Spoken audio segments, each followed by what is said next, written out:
Childhood ಮೆಮರಿಯಲ್ಲಿ ಆದ ಒಂದು abuse, trauma, ಪ್ರೀತಿ ಸಿಗ್ತಾ ಇಲ್ಲ ಅಥವಾ ನಿಮ್ಮನ್ನ ಅಪ್ಪ ಅಮ್ಮ ಸರಿಯಾಗಿ ಅಕ್ನಾಲೆಜ್ ಮಾಡಿಲ್ಲ, ಕಂಪ್ಯಾರಿಸನ್ ಅಲ್ಲಿ ನಿಮ್ಮನ್ನ ಕೀಳಾಗಿ ನೋಡಿದ್ರು, ಹಳೆ ರಿಲೇಶನ್ಶಿಪ್ ಏನೋ ಕ್ರಶೋ ಏನೋ ಆಗಿರುತ್ತೆ, ಬ್ರೇಕಪ್ ಆಗಿರುತ್ತೆ, ಏನೋ ಜಗಳ ಆಗಿರುತ್ತೆ ಅಥವಾ ಎಂಗೇಜ್ಮೆಂಟ್ ಆಗಿ ಮದ್ವೆ ಮುರಿದೋಗಿರುತ್ತೆ, ಬೇರೆ ಬೇರೆ ಥರದ್ದು ಇರುತ್ತೆ ಕನ್ಸರ್ನ್ಸ್.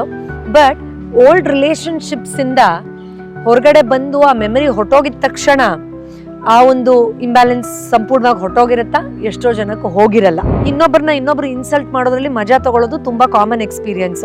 ಹಾಗಿದ್ಮೇಲೆ ಎಷ್ಟು ಜನಕ್ಕೆ ಇದ್ರದ್ದು ಪ್ರಾಬ್ಲಮ್ ಇರಬಹುದು ಅಂತ ನೀವೇ ಅನಲೈಸ್ ಮಾಡ್ಕೊಳ್ಳಿ. ನಮ್ಮೆಲ್ರಿಗೂ ಇರುತ್ತೆ, ಬಟ್ ಅದನ್ನ ರಿಲೀಸ್ ಮಾಡದೇ ಇದ್ರೆ ಇನ್ಸಲ್ಟ್ ಮಾಡಿ ಹೊಟ್ಟೋದ್ರು ಅವ್ರಿಗೆ ನೆನಪೇ ಇರಲ್ಲ, ಬಟ್ ನಿಮ್ಮಲ್ಲಿ ಆ ನೆಗೆಟಿವಿಟಿ ಇನ್ನೂ ತುಂಬಾ ಕಾಟ ಕೊಡ್ತಾ ಇರುತ್ತೆ, ಅನಾರೋಗ್ಯವಾಗೂ ಪರಿವರ್ತನೆ ಆಗುತ್ತೆ. ದಯವಿಟ್ಟು ಮರಿಬೇಡಿ. ನಮಸ್ಕಾರ ವೀಕ್ಷಕರೇ, ಎಲ್ಲ ಸರಿಯಾಗಿ ಮಾಡ್ತಾ ಇದ್ದೀನಲ್ಲ, ಆಹಾರ ಇರಬಹುದು, ವ್ಯಾಯಾಮ ಇರಬಹುದು, ಅಥವಾ ಒಳ್ಳೆ ರೀತಿಯಲ್ಲಿ ನಡ್ಕೊಳ್ಳೋದಿರಬಹುದು, ಅಂದ್ರೂ ಕೂಡ ನನಗೆ ಯಾಕೆ ಪರಿಹಾರ ಸಿಗ್ತಾ ಇಲ್ಲ, ನನಗೆ ಯಾಕೆ ಮತ್ತೆ ಮತ್ತೆ ಇಷ್ಟೊಂದು ಕಷ್ಟಗಳು ಬರ್ತಾ ಇದೆ, ಅಥವಾ ಇಷ್ಟೊಂದು ಅಡೆತಡೆಗಳು ಸಮಸ್ಯೆಗಳು ಅಟ್ರಾಕ್ಟ್ ಆಗ್ತಾ ಇದೆ ಅಂತ ಹೇಳಿ ಒದ್ದಾಡ್ತಾ ಇದಕ್ಕೆ ಏನೋ ದೊಡ್ಡ ನಿಗೂಢವಾದ ಸಮಸ್ಯೆನೇ ಇರಬಹುದು, ಅದನ್ನು ಪ್ರಾಬಬ್ಲಿ ನಾನು ಅನುಭವಿಸಿಯೇ ತೀರಬೇಕು, ಇದು ನನ್ನ ಪ್ರಾರಬ್ಧ ಕರ್ಮ ಇರಬಹುದು, ಗ್ರಹಚಾರ ಇರ್ಬೋದು ಅಂತ ಹೇಳಿರೋರು ತುಂಬ ಜನ ಇರ್ತಾರೆ, ಅಥವಾ ನಿಮ್ಮಲ್ಲೂ ಇರ್ತೀರ ಅಥವಾ ನೀವು ಕೇಳಿರ್ತೀರ. ಆದರೆ ನನ್ನ ಅನುಭವದಲ್ಲಿ ಎಷ್ಟೋ ಜನರಿಗೆ ಈ ಕೆಲವೊಂದು ಕಾರಣಗಳ ಇರಬಹುದಾ ನಿಮ್ಮ ಸಮಸ್ಯೆ ಹಿಂದೆ ಒಮ್ಮೆ ಕೂತು ವಿಮರ್ಶೆ ಮಾಡಿ ಅದರಿಂದ ಹೊರಗಡೆ ಬರೋದಕ್ಕೆ ಸ್ವಲ್ಪ ಪ್ರಯತ್ನ ಪಡಿ.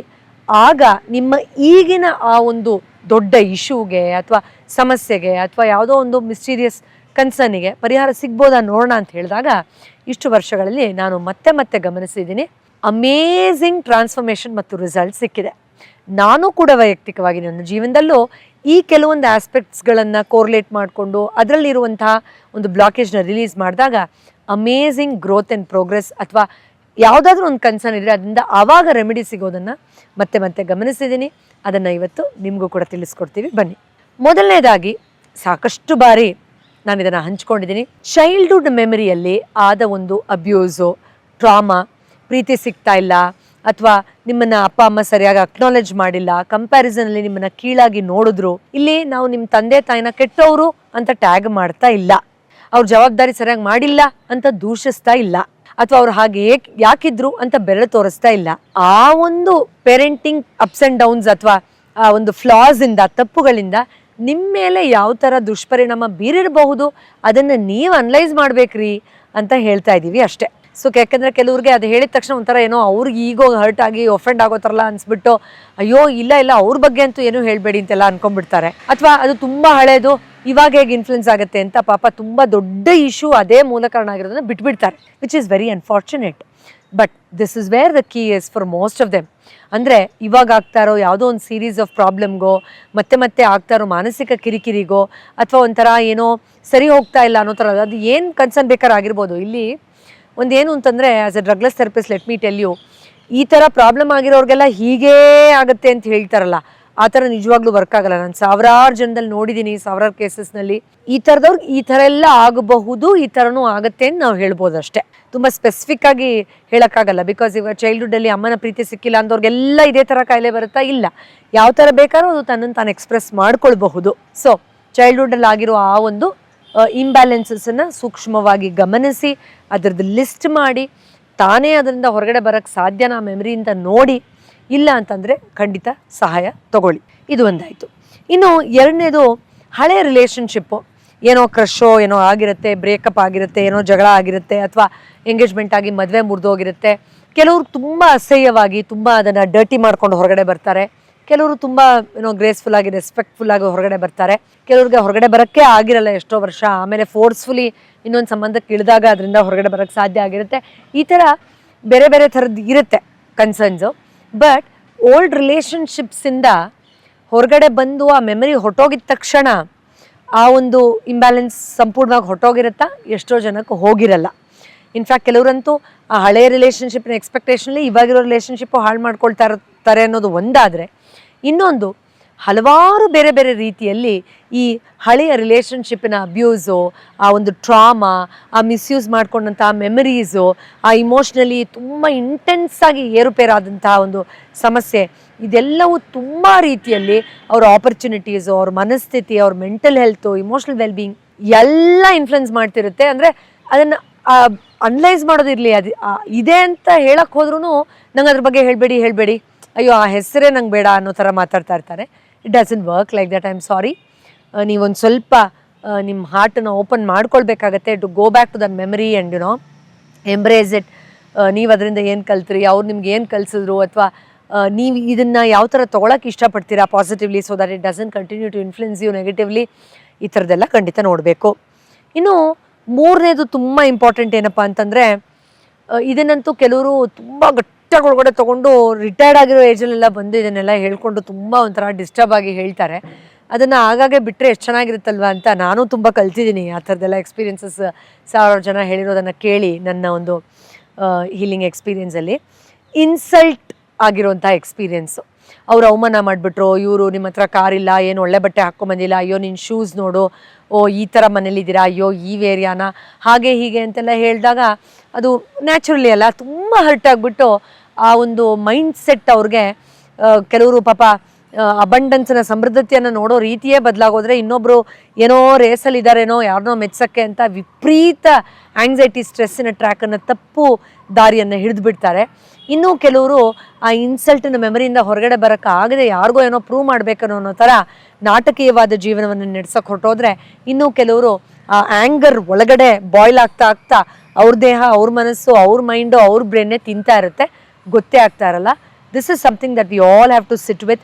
ನಾವೆಲ್ಲರೂ ಅದ್ರ ಜೊತೆ ಕೂತ್ಕೊಂಡು, ಯಾಕಂದರೆ ನಮ್ಗೆಲ್ಲರಿಗೂ ಆಗಿರುತ್ತೆ ಅದು ಅಲ್ವಾ, ಯಾಕಂದರೆ ನಾವೆಲ್ಲರೂ ವಿಭಿನ್ನರು.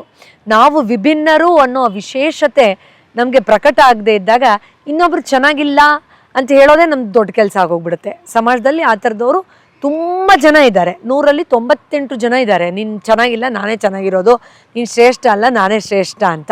ಅದಕ್ಕೆ ನಾವೆಲ್ಲಾದರೂ ಹೋದ್ರೂ ನಮ್ಮ ಚಪ್ಪಲಿಯಿಂದ ಬ್ಯಾಗ್ವರೆಗೂ, ವಾಚಿಂದ ಹಿಡ್ಕೊಂಡು ನಾವು ಯೂಸ್ ಮಾಡ್ತಾ ಇರೋ ಪೆನ್ವರೆಗೂ ಡೀಪಾಗಿ ನೋಡ್ತಾರೆ. ಅಂದರೂ ಸಮಾಧಾನ ಆಗಲಿಲ್ಲ ಅಂದರೆ, ಈಗ ಒಂದು ಟ್ರೈನಲ್ಲಿ ನೀವು ಹೋಗಿ ಒಂದು 5 ಅವರು ನಿಮ್ಮ ಎದುರುಗಡೆಯವರು ಹೆಂಗಾದರೂ ಮಾಡಿ ನೀವೇನು ಕೆಲಸ ಮಾಡೋದು, ನಿಮ್ಮ ಹಸ್ಬೆಂಡು ಅಥವಾ ನಿಮ್ಮ ಹೆಂಡ್ತಿನೂ ವರ್ಕಿಂಗಾ, ನಿಮ್ಮ ಮನೆ ಯಾವ ಏರಿಯಲ್ಲಿದೆ ಅಂದರೆ ಗೇಜ್ ಮಾಡಿಬಿಡ್ತಾರೆ. ಸೊ ಆ ಥರ we are always wanting to prove our self, ಅವ್ರಿಗಿಂತ ನಾನು ಉತ್ತಮ ಅಂತ. ಈ ರೇಸಲ್ಲಿ ಆಲ್ಮೋಸ್ಟ್ ಎಲ್ಲರೂ ಇರೋದ್ರಿಂದ ಸೊ ಇನ್ನೊಬ್ಬರು ಇನ್ಸಲ್ಟ್ ಮಾಡೋದ್ರಲ್ಲಿ ಮಜಾ ತೊಗೊಳ್ಳೋದು ತುಂಬ ಕಾಮನ್ ಎಕ್ಸ್ಪೀರಿಯೆನ್ಸು. ಹಾಗಿದ್ಮೇಲೆ ಎಷ್ಟು ಜನಕ್ಕೆ ಇದ್ರದ್ದು ಪ್ರಾಬ್ಲಮ್ ಇರಬಹುದು ಅಂತ ನೀವೇ ಅನಲೈಸ್ ಮಾಡ್ಕೊಳ್ಳಿ. ನಮ್ಮೆಲ್ರಿಗೂ ಇರುತ್ತೆ, ಬಟ್ ಅದನ್ನು ರಿಲೀಸ್ ಮಾಡದೇ ಇದ್ದರೆ ಇನ್ಸಲ್ಟ್ ಮಾಡಿ ಹೊಟ್ಟೋದ್ರು ಅವ್ರಿಗೆ ನೆನಪೇ ಇರಲ್ಲ, ಬಟ್ ನಿಮ್ಮಲ್ಲಿ ಆ ನೆಗೆಟಿವಿಟಿ ಇನ್ನೂ ತುಂಬ ಕಾಟ ಕೊಡ್ತಾ ಇರುತ್ತೆ. ಅನಾರೋಗ್ಯವಾಗೂ ಪರಿವರ್ತನೆ ಆಗುತ್ತೆ, ದಯವಿಟ್ಟು ಮರಿಬೇಡಿ. ಓಕೆ. ಆ್ಯಂಡ್ ಎಷ್ಟೋ ಸತಿ ಮನೇಲಿರೋರ್ಗೂ ನೆಮ್ಮದಿ ಇರಲ್ಲ ನಿಮ್ಮ ಥರದ್ದು ಈ ಒಂದು ಮೈಂಡ್ಸೆಟ್ಟಿಂದ. That is very important. ಇನ್ನು ಲೆಟ್ಸೇ ಇವಾಗ ಒಂದು 3 years 2 years ಯಾವುದೋ ವಿಷಯದ ಬಗ್ಗೆ ಕ್ರಾನಿಕ್ ಸ್ಟ್ರೆಸ್ ಎಸ್ಟಾಬ್ಲಿಷ್ ಆಗಿರುತ್ತೆ ಮೈಂಡಲ್ಲಿ ಅಂತ ಇಟ್ಕೊಳ್ಳಿ, ಅಥವಾ ಎಕ್ಸ್ಪೀರಿಯನ್ಸ್ ಮಾಡಿರ್ತಾರೆ ಅಂತ ಇಟ್ಕೊಳ್ಳಿ. ಅದರಿಂದ ಹೊರಗಡೆ ಬಂದುಬಿಡ್ತಾರೆ. ಈಗ ಮನೆ ಕಟ್ಸೋಕೆ ಏನೋ ಸ್ಟ್ರೆಸ್ ಆಗಿರುತ್ತೆ, ಇಲ್ಲ ಮದುವೆ ಮಾಡಿಸ್ಬೇಕು ಅಂತ ಸ್ಟ್ರೆಸ್ ಆಗಿರುತ್ತೆ, ಜಾಬ್ ಸಿಗ್ತಾ ಇಲ್ಲ ಅಂತ, ಅದರಿಂದ ಹೊರಗಡೆ ಬರ್ತಾರೆ. ಆಮೇಲೆ ಕೆಲವು ವರ್ಷಗಳಾಗತ್ತೆ, ಸ್ಟ್ರೆಸ್ಸಿಂದ ಬರೋ ಸಿಂಪ್ಟಮ್ಸ್ ಎಕ್ಸ್ಪೀರಿಯನ್ಸ್ ಮಾಡ್ತಿರ್ತಾರೆ ಬೇರೆ ಬೇರೆ ಥರದ್ದು. ಸೊ ಕೇಳಿದಾಗ ಇಲ್ಲಪ್ಪ 1 ತಿಂಗಳಿಂದ ಅಥವಾ 6 ತಿಂಗಳಿಂದ ತುಂಬ ಚೆನ್ನಾಗಿದ್ದೀನಿ ಅಂತ ಹೇಳ್ತಾರೆ.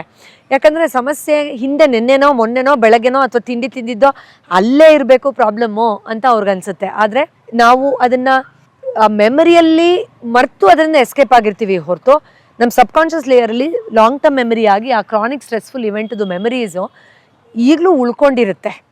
ಆದ್ದರಿಂದ ತುಂಬ ಕ್ರಾನಿಕ್ ಆಗಿ ನೀವು ಎಕ್ಸ್ಪೀರಿಯೆನ್ಸ್ ಮಾಡಿದ್ದು ತುಂಬ ಡೀಪಾಗಿ ಸಿಕ್ಕಾಪಟ್ಟೆ ತಲೆ ಕೆಡಿಸ್ಬಿಡ್ತಪ್ಪ ನನಗೆ ಆ ಇವೆಂಟು ಅನ್ನೋ ಥರ ಸ್ಟ್ರೆಸ್ಫುಲ್ ಮೆಮರಿ ಇದೆಯಲ್ಲ, ಅದನ್ನು ನೆನೆಸ್ಕೊಳ್ಳಿ. ನಾವಂತೂ ಯಾವ ಲೆವೆಲ್ಗೆಲ್ಲ ನೋಡ್ತೀವಿ ಅಂದರೆ ಹೀಲಿಂಗ್ ಮಾಡ್ಬೇಕಾದ್ರೆ ಆ ಒಂದು ಬರ್ತ್ ಕೊಡ್ಬೇಕಾದ್ರೆ ಆಗೋ ಸ್ಟ್ರೆಸ್ಸಿಂದ ಹಿಡಿದು ಅದ್ರದ್ದು ಇಂಪ್ರೆಷನ್ಸ್ ಇರುತ್ತಾ ಅಂತ ನೋಡ್ತೀವಿ ಸಹಾಯ ಮಾಡೋಕ್ಕೆ. ಆ ಥರ ಇರಬೇಕಾದ್ರೆ ನೀವು ಖಂಡಿತವಾಗಿಯೂ ಅದು 5 ವರ್ಷದ ಹಿಂದೆ 10 ವರ್ಷದ ಹಿಂದೆ ಸ್ಕೂಲ್ಗೆ ಹೋಗ್ಬೇಕಾದ್ರೆ ಎಷ್ಟೋ ಜನಕ್ಕೆ ಹಾಲ್ ಟಿಕೆಟ್ ಮರ್ತೋದೆ ಅನ್ನೋ ಕನಸು ಈಗಲೂ ಬರ್ತಿರುತ್ತೆ. ಆಲ್ರೆಡಿ ಮೊಮ್ಮಕ್ಕಳು ಹುಟ್ಟಿರ್ತಾರೆ, ಬಟ್ ಬರ್ತಾ ಇರುತ್ತೆ. So you can understand those memories still haunt us. But ನಾವು ಆ ಸ್ಟೇಟಿಗೆ ಮತ್ತೆ ಹೋಗಿ ಆ ಮೆಮರಿಗೆ ಅದನ್ನು ರಿಲೀಸ್ ಮಾಡ್ಕೊಳ್ಬೇಕು. ತುಂಬ ಅಕ್ಯೂಟ್ ಆಗಿದ್ದರೆ ಹೆಲ್ಪ್ ತೊಗೊಳ್ಬೇಕಾಗತ್ತೆ. That is very important. And 5ನೇದು ತುಂಬ ಮುಖ್ಯ, ಗೋಲ್ಸ್. ಇದೇನಿದು 4 ನೆಗೆಟಿವ್ದು ಹೇಳಿದ್ರಿ, ಸ್ಟ್ರೆಸ್ಸು, ಟ್ರಾಮಾ, ಅದು ಇದು ಅಂತ. ಗೋಲ್ ಪಾಸಿಟಿವ್ ಅಲ್ವಾ, ಅದು ಹೇಗೆ ನೆಗೆಟಿವ್ ಅಂತ ನೀವು ಯೋಚನೆ ಮಾಡ್ತಾ ಇರಬಹುದು. ಹೌದು, ಯಾಕೆಂದರೆ ನಮಗೆ ಗೋಲ್ ಸೆಟ್ಟಿಂಗ್, ಗೋಲ್ ಚೇಸಿಂಗ್, ಅಥವಾ ರಿಯಲೈಸಿಂಗ್ ಅ ಗೋಲ್, ಇದೆಲ್ಲ ಹೇಗೆ ಹೇಗೆ ಅದರದ್ದೇ ಮರ್ಯಾದೆಯಲ್ಲಿ ಇರಬೇಕು, ಅದಕ್ಕೆ ನಿಜವಾದ ಇಂಗ್ರೀಡಿಯೆಂಟ್ ಏನು ಒಳಗಡೆ ಸೇರ್ಕೋಬೇಕು ಅನ್ನೋದು ಅನ್ಫಾರ್ಚುನೇಟ್ಲಿ ಎಷ್ಟೋ ಜನಕ್ಕೆ ಗೊತ್ತೇ ಇಲ್ಲ. ಇದನ್ನು ತಿಳಿಸ್ಕೊಡೋಕ್ಕೋಸ್ಕರ ನಾವು ತುಂಬ ವರ್ಷದಿಂದ ಅಮಾವಾಸ್ಯೆ ಹುಣ್ಣಿಮೆಗೆ ಉಚಿತ ಧ್ಯಾನ ಶಿಬಿರಗಳನ್ನು ಮಾಡ್ತಾ ಬ್ಲೆಸ್ಸಿಂಗ್ ಮೆಡಿಟೇಷನ್ನು, ಫುಲ್ ಮೂನ್ ಮೆಡಿಟೇಷನ್ ಅಂತ, ಅಂದರೆ ನೀವು ಒಂದು ಗುರಿ ಸಾಧನೆ ಮಾಡಬೇಕಾದ್ರೆ ಅದನ್ನು ಸ್ಟ್ರೆಸ್ಫುಲ್ಲಾಗಿ ಮಾಡ್ಕೊಳಕ್ಕೆ ಹೋಗಿ ಗುರಿ ಸಿಗುತ್ತೋ ಬಿಡುತ್ತೋ ಒಳಗಡೆ ಡ್ಯಾಮೇಜಸ್ನ ಮಾಡ್ಕೊಳಕ್ಕೆ ಹೋಗಬೇಡಿ. ಅದನ್ನು ನಿರಾಳವಾಗಿ ಹೇಗೆ ನೀವು ಆ ಗುರಿಯ ಮೂಲಕ ನಿಮ್ಮ ಅಲ್ಟಿಮೇಟ್ ಪರ್ಪಸ್ನ ಸೇರಬಹುದು ಅಂತ ಅರ್ಥ ಮಾಡಿಸೋದಿದೆಯಲ್ಲ, ಇದು ಒಂದು ದೊಡ್ಡ ಟಾಸ್ಕ್ ಆಗೋಗಿದೆ ನಮ್ಮ ಸಮಾಜದಲ್ಲಿ. ಯಾಕಂದರೆ ಇದನ್ನು ತಲುಪಲಿಲ್ಲ ಅಂದರೆ ನಾನು ಫೇಲ್ಯೂರು, ಇದು ತಲುಪೋದು ಕಮ್ಮಿ ಆಗೋದ್ರೆ, ಸ್ಲೋ ಆಗೋದ್ರೆ ನಾನೊಂದು ವೇಸ್ಟು, ಅಯ್ಯೋ ಅವ್ರು ಮುಂಚೆ ತಲುಪಿಬಿಟ್ಟಿದ್ದಾರೆ, ಅಯ್ಯಯ್ಯೋ ಏನೋ ಡಿಸಾಸ್ಟರ್ ಆಗೋಯ್ತು ಅನ್ನೋ ರೇಂಜಿಗೆ ಎಲ್ಲರೂ ಒಂದು ತುಂಬ ಪ್ಯಾನಿಕ್ ಸಿಚುವೇಷನಲ್ಲಿ ಗೋಲ್ನ ಎಷ್ಟು ಚೆನ್ನಾಗಿ ಎಂಜಾಯ್ ಮಾಡಿಕೊಂಡು ಅದನ್ನು ಸಂಭ್ರಮಿಸಿ ಪಡ್ಕೊಳ್ಬಹುದು. ಅನ್ಫಾರ್ಚುನೇಟ್ಲಿ ಆ ಥರ ಅವರು ಎಸ್ಟಾಬ್ಲಿಷ್ ಮಾಡಿಕೊಂಡು ತುಂಬ ಕಾಯಿಲೆಗಳಿಗೆ ಒಳಗಾಗ್ತಿದ್ದಾರೆ. ಅದು ಬೇರೆ ಒಂದು ತುಂಬ ಇಂಪಾರ್ಟೆಂಟ್ ಇಶ್ಯೂ ಆಗೋಗಿದೆ. ಆದ್ದರಿಂದ ನೀವು ಗೋಲ್ನ ಯಾವ ಥರ ನೋಡ್ತೀರಾ? ಅದೊಂದು ಮಾನ್ಸ್ಟರ್, ಒಂದು ರಾಕ್ಷಸ ಥರ ಕಾಣಿಸುತ್ತಾ, ಇಲ್ಲ ಒಂದು ಫ್ರೆಂಡ್ ಥರ, ಒಂದು ದೇವ್ರ ಥರ ಕಾಣಿಸುತ್ತಾ, ಸಂಭ್ರಮದ ಥರ ಕಾಣಿಸುತ್ತಾ? ಆ ಡಿಫ್ರೆನ್ಸನ್ನು ನೋಡ್ಕೊಳ್ಬೇಕು. ಯಾಕಂದರೆ ಎಷ್ಟೋ ಸತಿ ನಮ್ಮ ಗೋಲು ಪಕ್ಕದ ಮನೆಯವ್ರ ಕಾಂಪಿಟೇಷನ್ಗೆ ಆಗೋಗಿರುತ್ತೆ ಅಲ್ವಾ? ಅದರಿಂದ ದಯವಿಟ್ಟು ಗೋಲು ತುಂಬ ಪ್ಲೆಷರಿಂದ ಬರ್ತಿದ್ಯಾ, ಅಡಿಕ್ಷನಿಂದ ಬರ್ತಿದ್ಯಾ, ಗೋಲು ಹೊಟ್ಟೆ ಕಿಚ್ಚಿಂದ ಬರ್ತಿದ್ಯಾ, ಗೋಲ್ ಯಾರೋ ಹುಳ ಬಿಟ್ಟಿದ್ದು 10 ವರ್ಷದಿಂದ ಅದರಿಂದ ಓಡ್ತಾ ಇರೋದ್ರಿಂದ ಬರ್ತಿದ್ಯಾ, ಅಥವಾ ನಿಜವಾಗ್ಲೂ ಕೋರಿಂದ ಬರ್ತಿದ್ಯಾ? ಆ ಗೋಲ್ ಸೆಟ್ ಮಾಡ್ಬೇಕಾದ್ರೆ ಮನಸ್ಥಿತಿ ಹೇಗಿದೆ? ಇದನ್ನೆಲ್ಲ ಟೆಕ್ಸ್ಟ್ ಬುಕ್ಕಲ್ಲಿ ಯಾರೂ ಹೇಳ್ಕೊಡೋದಿಲ್ಲ. ನೀವೇ ಅದನ್ನು ಕೂತು ಅನಲೈಸ್ ಮಾಡಿ ಸಂಭ್ರಮದಿಂದ ಅಚೀವ್ ಮಾಡಿ ನಿಮ್ಮ ಗೋಲ್ 100 ಜನಕ್ಕೆ ಅವ್ರವ್ರ ಗೋಲ್ನ ರಿಯಲೈಸ್ ಮಾಡೋಷ್ಟು ತಾಕತ್ತನ್ನು ಪಡೆದಿರಬೇಕು. That is important. ನೋಡಿ, ಇದೆಲ್ಲ ತುಂಬ ಸಟಲ್, ಅಂದರೆ ತುಂಬ ಸೂಕ್ಷ್ಮ ವಿಷಯಗಳು, ದೊಡ್ಡ ಇಶ್ಯೂ ಅಂತ ಅನ್ಸಲ್ಲ, ಬಟ್ ಸಿಕ್ಕಾಪಟ್ಟೆ ದೊಡ್ಡ ದೊಡ್ಡ ಕಾಯಿಲೆ ಕ್ರಿಯೇಟ್ ಮಾಡೋ ಕೆಪಾಸಿಟಿ ಇದಕ್ಕಿದೆ. ಆದ್ದರಿಂದ ದಯವಿಟ್ಟು ಈ ವಿಡಿಯೋ ನೋಡಿದ್ಮೇಲೆ ನಿಮ್ಮದೇ ಒಂದು ಸಣ್ಣ ನೋಟ್ಸ್ ಮಾಡಿಕೊಂಡು ಅದ್ರ ಮೇಲೆ ವರ್ಕ್ ಮಾಡೋವಂಥ ಒಂದು ಸಣ್ಣ ಪ್ರಯತ್ನವನ್ನು ಖಂಡಿತ ಮಾಡಿ. ಪ್ರಯತ್ನ ಮಾಡ್ತೀನಿ ಅನ್ನೋ ಸಂಕಲ್ಪ ತೊಗೊಂಡ್ರೆ ಬ್ರಹ್ಮಾಂಡನೇ ನಿಮಗೆ ಸಹಾಯ ಮಾಡುತ್ತೆ. ಯಾಕಂದರೆ ಖಂಡಿತ ಆ ಭಗವಂತನಿಗೆ ನೀವು ಚೆನ್ನಾಗಿರಬೇಕು, ಆರೋಗ್ಯಕರವಾಗಿರಬೇಕು, ನೆಮ್ಮದಿಯಾಗಿರಬೇಕು ಅನ್ನೋದು ತುಂಬ ಇಷ್ಟ. ನಿಮ್ಮ ತಂದೆ ತಾಯಿ ನಿಮ್ಮ ಏಳಿಗೆನ ಹೇಗೆ ಇಷ್ಟಪಡ್ತಾರೋ ಅದೇ ಥರ, ಅಥವಾ ನೀವು ನಿಮ್ಮ ಮಕ್ಕಳ ಏಳಿಗೆನ ಹೇಗೆ ಇಷ್ಟಪಡ್ತೀರೋ ಅದೇ ಥರ. ಆಲ್ರೈಟ್, ಈ ಮಾಹಿತಿ ನಿಮಗೆ ಇಷ್ಟ ಆಗಿದ್ದರೆ ನಿಮ್ಮ ಆಪ್ತಲ್ಲೂ ಹಂಚ್ಕೊಳ್ಳಿ. ತುಂಬ ಜನಕ್ಕೆ ಈ ಮಾಹಿತಿಯ ಉಪಯೋಗ ಆಗುತ್ತೆ ಖಂಡಿತ. ಮುಂದಿನ ಬಾರಿ ಇನ್ನೊಂದು ವಿಶೇಷವಾದ ಔಷಧರಹಿತ ಚಿಕಿತ್ಸೆ ಸಲಹೆ ಜೊತೆ ಮತ್ತೆ ಭೇಟಿ ಆಗ್ತೀನಿ. ಈ 5 ಪಾಯಿಂಟ್ಸಲ್ಲಿ ನಿಮಗೆ ಯಾವ್ದು ತುಂಬ ರಿಲೆವೆಂಟ್ ಅನ್ನಿಸ್ತು ಅದನ್ನು ಕಮೆಂಟ್ ಬಾಕ್ಸಲ್ಲಿ ತಿಳಿಸೋದನ್ನು ಮರಿಬೇಡಿ. Thank you so much for watching. ನಮಸ್ಕಾರ.